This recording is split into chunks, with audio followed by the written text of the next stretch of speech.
one of the things with our workshop, where the standard run-of-the-mill workshop is all about servicing, and that's the thing, we're a fair bit different from that. We do everything from standard servicing up to building you do race cars. Project cars. And we do a lot of project work, and like everything downstairs at the moment. We've got the cars for at least a week, and when you do this and that, and you've got to find problems with them and that sort of thing, and then they tend to the jobs sort of snowball a bit, which is what a service can do as well. But usually a service it arrives in the morning, and the customer wants to pick it up at the end of the day. Where a lot of the jobs we do, like if I go into the customer invoices and look at the paid in full invoices, so one particular customer, so I can look up his history. This customer's got a few different vehicles, but the recent vehicle he was using, he crashed at the last event and wrote the car off. Okay. So I've had to take all the modification parts off that old car and put into a new car that he's purchased. So, it ends up being quite a big job, because we've got to sort of work out what's got to go across and that sort of thing, what's salvageable, what's not salvageable. And some of the parts he wanted to take across, we get them out of the car and we find, no, you can't use them, they're damaged, that sort of thing. And that's what's happening here. So we're continually just adding to them. I'm speaking with Dean Brooking, Managing Director of Motorsport Essentials. That's good, Dean. So you've got quite challenges within the business? Yes, yeah, most definitely. So the biggest hassle, biggest drama we always had over the last 5 years is just tracking all our financials, what's going in, what's coming out, and all that sort of thing. So cash flow is an issue? Yeah. Cash flow is not really an issue. It sort of is a little bit, but keeping a better control of it and having vision of what's actually going on cash flow wise was always an issue with the way we were running our systems, and because we looked at lots of different software packages out there, and they were either very high dollar, although were no better than having a spreadsheet set up. So. And with the background that I've got, we ended up just going down the road and setting up spreadsheets so we could do all our invoicing and track all our expenses, and keep track of our customers' history and all that sort of thing. But in doing that, it was a little bit time consuming, but it meant there was very little cost to it, outlay sort of thing. So, that's value for money. Yeah, most definitely. And most of the software packages we looked at that looked like they had the functionality that I was looking for were ludicrous amounts of money. Sure. And it was just, the only sort of systems I came across, or one of the high-end ones that was sort of suitable was SAP, and entry level was $25,000, plus the ongoing licensing fees. Good. And other systems that we looked at, the cheapest half-decent system that would help track all your financials, help keep all your stock control, where you can do stock takes and all that sort of thing. They were all around about $8,000, and then about another $800-900 ongoing per year for maintenance, licensing and so forth. So yeah.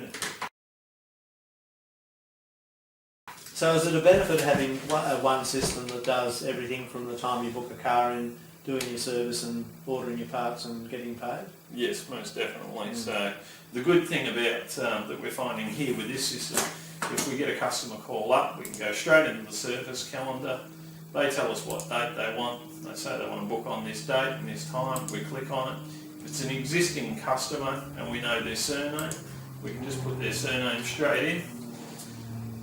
It'll show us what cars we've got in the system. In this case, the customer's got quite a few different cars. We can select which car he's going to drop off, that it's in for a service, and the booking's done straight away. Where in the past, that's, if we had to write it all down into the service book and that sort of thing, you've got to make sure you flick to that right page, forward ahead, write it all down, and then any notes that they've got, you'd write it all down. Where just putting it in the system, it's just a matter of selecting 3 fields and hitting save, and it's all done. So it's quick and easy, and you're not keeping the customer on the phone for too long. So is that one of the benefits of Manage Your Workshop that you found? One of the many benefits that we've found. Okay. The next part of it, so if this customer now turns up, we can go straight in and confirm that the car's now here. We say the vehicle is here, and save that. It changes colour straight away. We can see which customers arrived, which customers haven't. Mm-hmm. So with this customer here, it's showing us purple, so we know the car hasn't arrived yet. With this one, all we have to do is click on that actual booking, select job, and we can straight away print out a job sheet that can go down to the workshop, and that's the full checklist for the service on that particular vehicle. So, and we've got full control over that as to what shows up in that list. With full control over this list, we can tailor the list to suit our workshop and how we operate, which is a great benefit. Like initially the list that we set up, we had 4 pages because we worked off an old sheet that we used to have where it was this full-on tick list, and when we sat down and actually went through it all, there was a lot of items actually on there that aren't valid in this current environment. You know, if the car was built in the 1950s, it would have been valid. But not with the current road cars that we've got these days. So an old database. Yeah, definitely. It was based on an old database, so we've culled it back to a suitable list that becomes a one-page checklist. And we still do the full proper service, check everything off. We've got read the right notes about each item and that sort of thing. We can display the customer notes down the bottom area, which is perfect. So if the customer's left us any notes, and it's got the customer's phone number on there. So as soon as we finish checking it over, if there is anything additional that's required, we don't have to then go back to the system to look for the customer's phone number, or we don't have to go back to the book or anything. It's there on the job card straight away, and we haven't had to write anything on there. So. Do the mechanics find that easy to use? Yeah, it's because we've tailored it to suit our business. It's made life a lot easier. It's in the order that we would actually check on the vehicle. So we've been able to change the order that it all appears actually on the list, so it suits our business and in the order that we actually would check things on a vehicle. So. And has that been unusual to find in other systems? Yeah, most definitely. You can, with other systems, you couldn't get a job list as such. You could get, you could go straight from sort of a booking to an invoice, not a problem, but you couldn't actually print out a checklist off the system. It had to be, normally it was a separate piece of paper that you already had set up and probably had pre-printed and that sort of thing. So it didn't give you any flexibility to change, especially when you're pre-printing something, because if you're pre-printing and you get a printer to print it down the road, you would tend to get that printed, print off a whole box full of them. So you might have, a couple of thousand sheets there pre-printed, and then if you're only 10 or 20 in and you decide, no, I want to change the sheet, it's not suiting the way the workshop operates, well, all the rest, you've got to go through them all or throw them in the bin and start again. Where with this, we can change it on a daily basis if we wanted to, so which works good. A fair bit with the way our workshop works, we do a lot of project work. Okay. So in project like work, building cars. Yeah, it can be anything. A customer might be dropping their track car off and saying, can you fully go over it? But while you've got it, I want, this, and this done. And they want a host of different other things done on the car, but they also want us to check it over to make sure it's ready for the next race meeting. So in that case, what we would do is rather than actually booking it in the service calendar, we would just note it down, or we would actually do a booking in here, and when that actual car turns up, we would actually cancel it out of there, but we would go straight into the customer invoices and go quick add. You just put the customer's name in, select their vehicle, and we might put in there,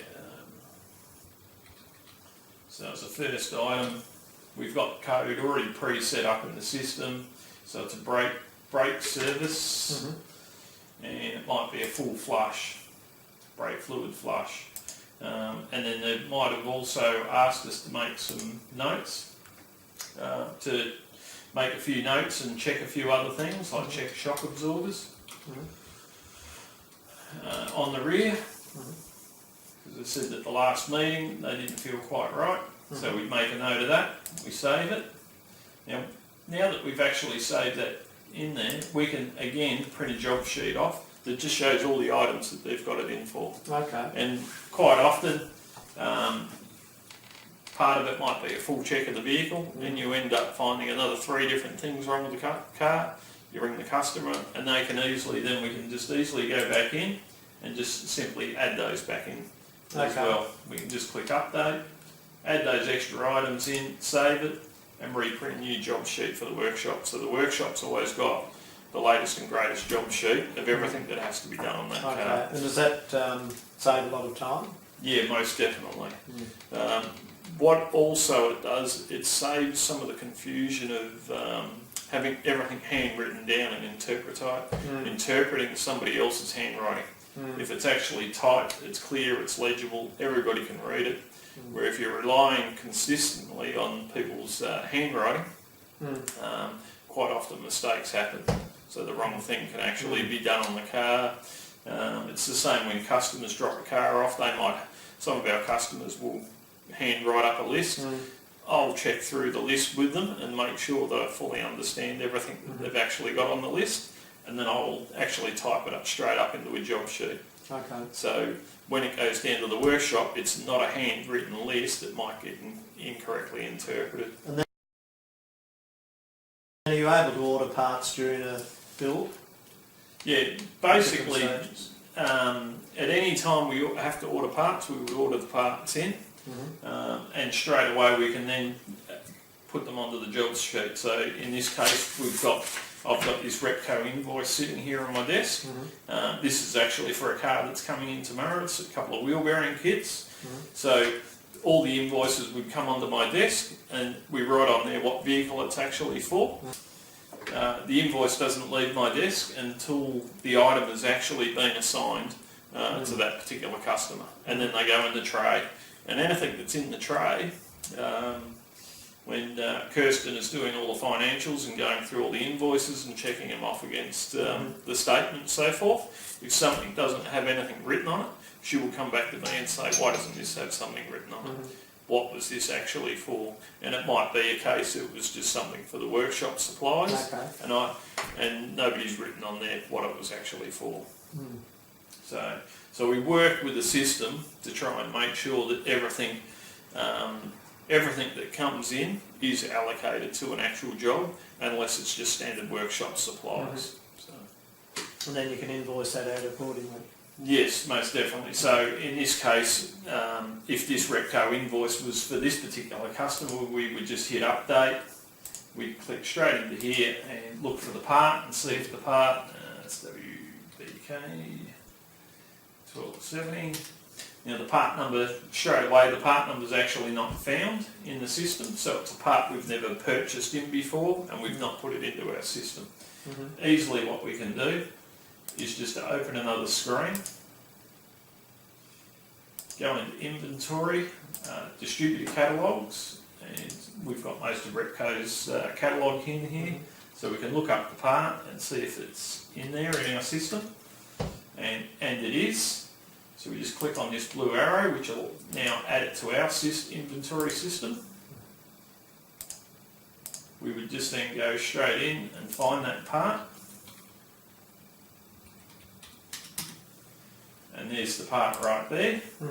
We would just double check the pricing against the invoice that we have. And if the pricing is all correct, we would then just save. We can now just go straight back into this job and add that part in. And there you go, it's already, before I've even finished typing the part number, it's found it. We just put in the 2 and add, and it's now added to the job, and we say job's done. So nice, quick and easy to add into the system. So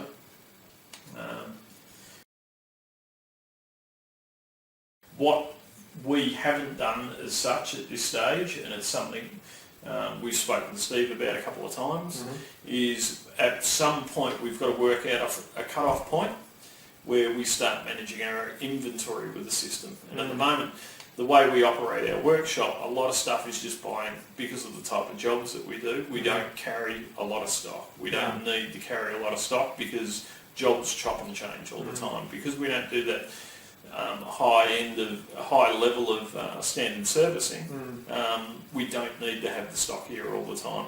And the good benefit for us is our Repco store is 1 minute up the road. Yeah. So, like if worst case scenario, if we had to walk up there to get something, it'd be 5 minutes. But we get deliveries pretty quick.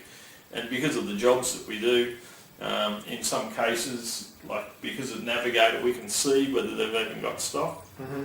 But usually with the jobs that we've got, we can ring up the Repco store. If they don't have it, they can get it in for us. And it might be the next day, worst case scenario. Yep. But it doesn't matter, we've always got plenty of other work to go on with. So does Navigator tell you whether they're stock? Yeah, definitely. Yeah, Navigator's really good. The new version of Navigator tells us straight away if there's stock at the local store. It'll have a green tick, or it'll have a green, like a green light there showing that there is stock available in the Repco network, and we can actually click on it and see what stores actually have that stock. So if it is something urgent, we can normally get the local store to organise it for us and we get it on the same day, providing it's not too late in the day. But if we were desperately urgent, we could just drive to the store ourselves. But it's usually Moorabbin, the Moorabbin store or the Doveton store, and even the DC is not too far away if something has to come from DC. So you're not integrated with Navigator yet? We are, but we haven't started using it as yet. Okay. So just I haven't had the time. I've been so busy in the workshop, I haven't had time to sit down and make sure I've got my head around how the integration fully works. But I've stepped through it a couple of times with Steve, but I haven't physically started using it as yet. But I'm on Navigator all the time, so you can see I've got the window there open now. I was on there today looking up shock absorbers. So the integration with Manage Your Workshop, you think, could be a benefit? Oh, it'll be a major benefit for us, because if we're in here and we've linked a customer's vehicle already, it'll just save us a lot of search time as well. There's times where we've got a customer's car coming in and I already know what parts I need for the car. I will actually jump on the Navigator and order the parts through Navigator. So when the guys come into the store in the morning, the order's already sitting there ready and it comes out on the first run, which works really well for us. But if it was integrated with here, it would mean once we've linked the vehicle up, we won't have to log into Navigator and drill through to find the vehicle because it's already linked, and so it'll save us time as well. So we see that as being a great benefit to. So does that close the loop from the time you order the parts through to doing the service and invoicing? Yes, most definitely. It helps tie it all in together because there's that full traceability as well. If we ever have an issue in the future, like if the car comes back and there's some sort of warranty, at least we've got traceability. We can link everything together, and that's it. The main thing that I really see the benefit of is being able to is just come straight into here, looking up the customer's vehicle and looking up if I've got to order the parts for this customer.